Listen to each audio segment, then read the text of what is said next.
Hello friends, welcome to our channel Mandar commerce classes. आज हम second year BCom यानी semester 3 के कॉस्ट एंड वर्क्स अकाउंटिंग के कुछ एमसीक्यूज़ लेके आपसे मिलने आए हैं। होप ये एमसीक्यूज़ आपको एग्ज़ाम्स के पॉइंट ऑफ व्यू से बहुत इम्पॉर्टेंट होंगे। तो let's start. The purchase manager initiates actions for the purchase of raw material only after the receipt of dash from the storekeeper. Options दिए हैं purchase requisition, purchase budget, purchase order या फिर invoice. तो purchase budget जो है वो तो finance वाले देखेंगे, परचेज ऑर्डर परचेज डिपार्टमेंट देगा, इनवॉइस वो तो सेलर देगा।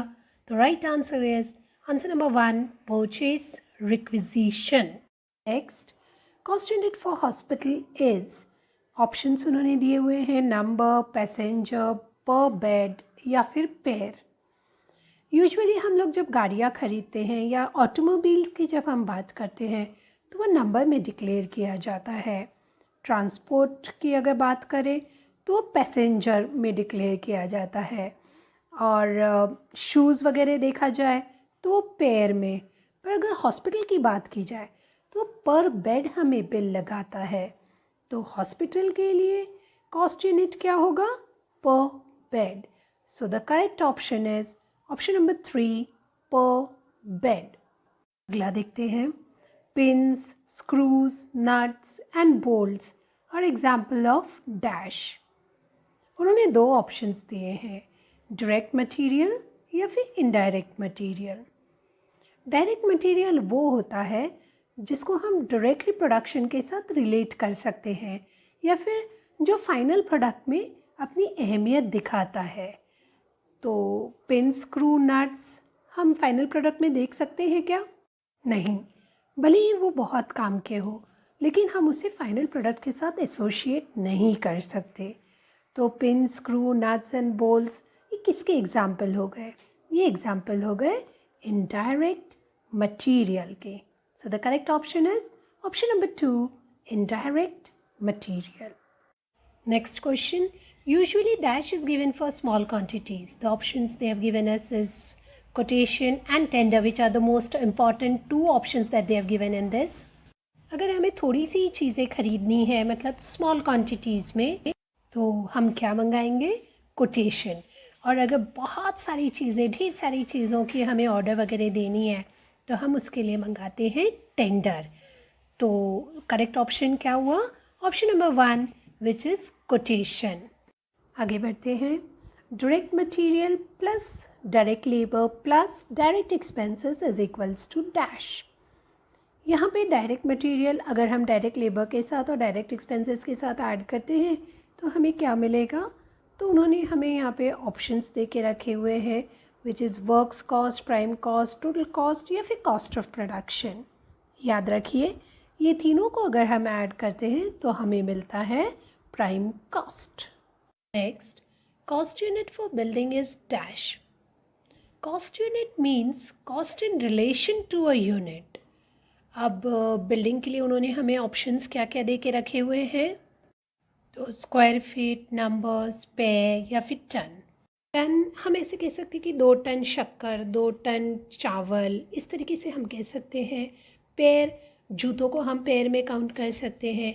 नंबर्स में हम गाड़ियाँ वगैरह, या फिर स्क्वायर फीट की अगर बात करें तो स्क्वायर फीट में हम बिल्डिंग का कारपेट एरिया वगैरह गिन सकते हैं। तो the cost unit for building is square feet. अगला क्वेश्चन देखते हैं, hire of special plant is dash. क्या ये फैक्ट्री एक्सपेंस है, डायरेक्ट एक्सपेंस है, ऑफिस एक्सपेंस है या फिर डायरेक्ट लेबर है? तो पहले हम आपको बता दें कि हायर का मतलब होता है किराए पे लेना। कोई तो भी स्पेशल प्लांट यानी कि किसी यंत्र सामग्री को हम लोग रेंट पे ले रहे हैं, तो बट ऑब्वियसली प्रोडक्शन के पहले लेंगे तो ये जाता है डायरेक्ट एक्सपेंस के नीचे। तो करेक्ट ऑप्शन है option number 2, which is direct expense. आगे बढ़ते हैं, expenses of management is, the options are not recorded, office overheads, factory overheads या फिर direct expenses। अब मैनेजमेंट के खर्चे हैं तो रिकॉर्ड तो करने ही होंगे, तो इसका मतलब पहला ऑप्शन गलत है। फैक्ट्री ओवरहेड्स, ये फैक्ट्री का तो खर्चा नहीं है, it is not related to production, तो थर्ड ऑप्शन भी गया। Fourth option is direct expenses. Direct expenses वो होते हैं जिसे हम प्रोडक्शन से डायरेक्टली रिलेट कर सकते हैं, जो हमारे फाइनल प्रोडक्ट से आप बराबर से रूबरू करा सकते हैं, तो ये डायरेक्ट एक्सपेंसेस भी नहीं हुए। तो बट ऑब्वियस कौन सा ऑप्शन बचा है? Office overheads. So the right answer is expenses of management is transferred under office overheads. Next, the cost which is unaffected by fluctuations in production is, the options that they have given us are variable cost, semi-variable cost, fixed cost या फिर perfect cost. तो वो खर्च जो production से बिल्कुल भी affect नहीं होता है वो होता है फिक्स्ड कॉस्ट। फिक्स्ड कॉस्ट हमेशा कांस्टेंट रहता है, भले ही प्रोडक्शन हो ना हो या बहुत ज़्यादा हो, ये कॉस्ट तो हमें इनकर करना ही पड़ता है। सो the correct option is option number 3, fixed cost. Discount is dash in cost sheets. जो ऑप्शंस उन्होंने दिए वो है not recorded, selling expenses, factory overheads या फिर डायरेक्ट एक्सपेंसेस। डिस्काउंट वैसे देखा जाए तो हमें लगता है कि हम सेलिंग एक्सपेंस के साथ इसको कनेक्ट कर सकते हैं, लेकिन क्या डिस्काउंट ये हमारे लिए खर्चा है? नहीं, या तो वो हमारे लिए एक प्रॉफिट है या फिर वो हमारे लिए लॉस है। वो प्रोडक्शन से रिलेटेड नहीं है, वो प्रोडक्शन का खर्चा नहीं है, इसलिए डिस्काउंट की एंट्री हम लोग कॉस्ट शीट में नहीं करेंगे। सो the correct option is that discount is not recorded in the cost sheet. याद रखिए, कॉस्ट शीट में हम वो सारे खर्चे लिखते हैं जो प्रोडक्ट को बनने में सहयोग करते हैं, और वो प्रोडक्ट प्रोड्यूसर से लेके जब तक कंज्यूमर तक पहुंचता है तब तक उसके ऊपर जो भी खर्च किया जाता है उसी की एंट्री हम लोग कॉस्ट शीट में करते हैं।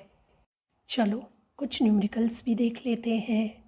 Calculate EOQ, that is economic order quantity, if annual consumption is 675 units, cost of material consumed is rupees 30 per unit, cost of placing an order rupees 18, and annual carrying cost of 1 unit is 10% of inventory value. In short, हमें यहाँ पे क्या निकालना है? तो हमें निकालना है इकोनॉमिक ऑर्डर क्वांटिटी। तो उसका फॉर्मूला क्या है? फॉर्मूला है √2AO/C। यहाँ पे A का मतलब एनुअल कंजम्पशन इन यूनिट्स होता है, O का मतलब cost of placing an order, और C का मतलब इन्वेंट्री कैरिंग कॉस्ट।